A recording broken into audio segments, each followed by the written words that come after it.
Assalamualaikum warahmatullahi wabarakatuh. Kami dari tim 45, Grup 3 UI UX 1, akan menjelaskan proses dari redesign aplikasi sistem peringatan dini banjir DKI Jakarta. Masuk ke profil anggota, ada Livia Prastiwi, Firdausa Yasmin, Aditya Kurnia Pratama, dan Ahmad Fauzi. Berikut ini merupakan cakupan dari materi PPTK. Oke, selanjutnya background. Background dari aplikasi sistem peringatan dini banjir ini untuk membantu warga dan DKI dan sekitarnya untuk memantau banjir. Next. Untuk metode yang digunakan. Metode yang kami gunakan yaitu design thinking. Alasannya tertera di layar. Next. Identifikasi masalah. Research. Ada 3 bagian bisa dilihat di layar. Next. Research kriteria responden. Next. User persona. Next. Pain point. Bisa dilihat di layar. Next. How make we? Bagaimana kita bisa membuat atau merancang aplikasi penanggulangan banjir yang berguna dan sesuai dengan kebutuhan user agar membantu kewaspadaan user terhadap datangnya banjir. Next, bisa dilanjutkan teman saya. Baik, selanjutnya narasi solusi.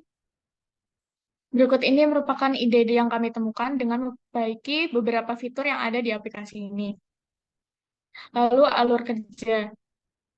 Terdapat 7 alur kerja dari beberapa fitur yang ada di aplikasi ini. Yang pertama ada user flow status tinggi muka air.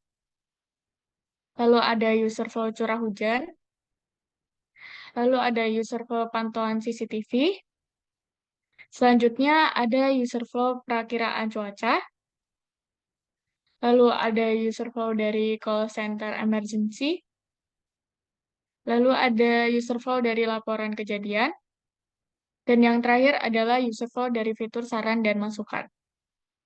Lalu teknologi yang digunakan. Kami menggunakan 3 teknologi yaitu Figma, Gdocs, Gesit, dan Zoom.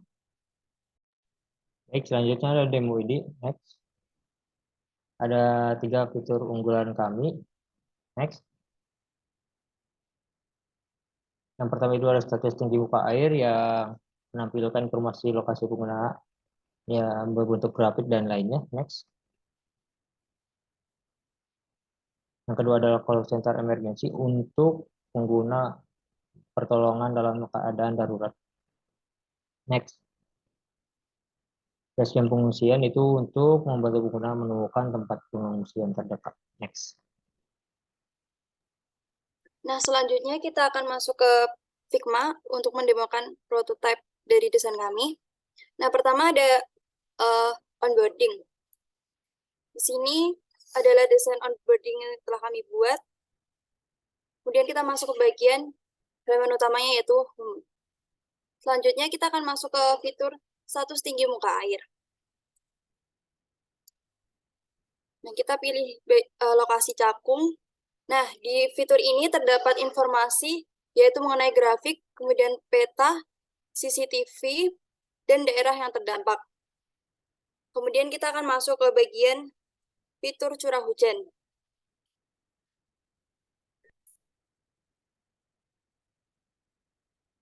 Di bagian fitur curah hujan ini memberikan informasi mengenai curah hujan lokasi yang akan dicari. Seperti ini. Selanjutnya kita akan masuk ke bagian fitur CCTV.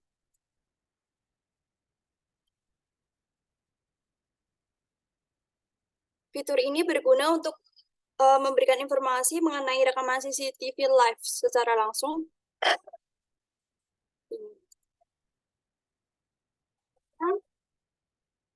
Kita akan masuk ke fitur cuaca.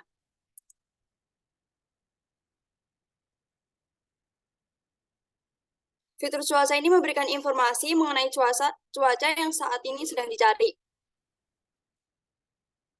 Kemudian kita lihat lengkap. Nah, untuk gambaran ini berisikan informasi mengenai cuaca pada Cempaka Putih saat ini. Kemudian untuk button cuaca ini berisikan perkiraan cuaca 1 minggu yang akan datang. Kemudian kita masuk ke dalam fitur Basecamp.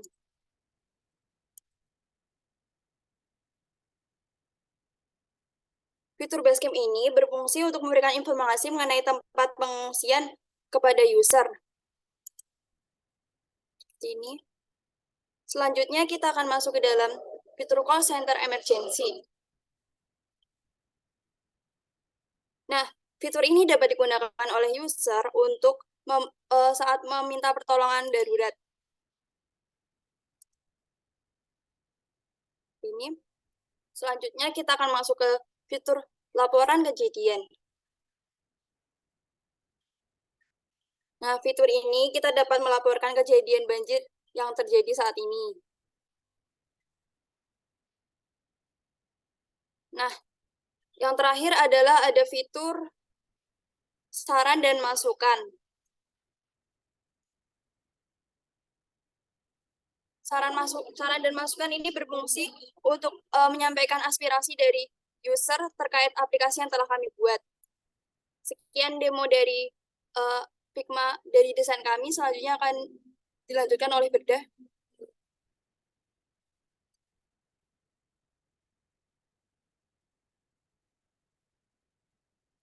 Nah, untuk hasil testingnya itu, kita menggunakan metode in-depth interview dengan hasil 4.2 dalam skala Likert dan 6 dalam skala SEQ. Selanjutnya akan dijelaskan oleh teman saya. Baik, selanjutnya adalah tindak lanjut, next.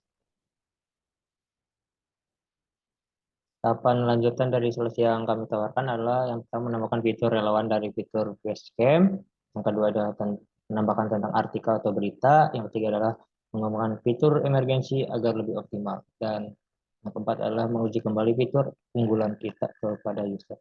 Next. Nah, kesimpulannya adalah feedback pengguna, alur atau flow yang membingungkan pengguna sudah lebih dipahami karena sudah diperbaiki, desain yang telah dibuat clean dan tidak bertele-tele. Nah, untuk nilai skala Likertnya 4.2 dan SEQ-nya itu 6. Next.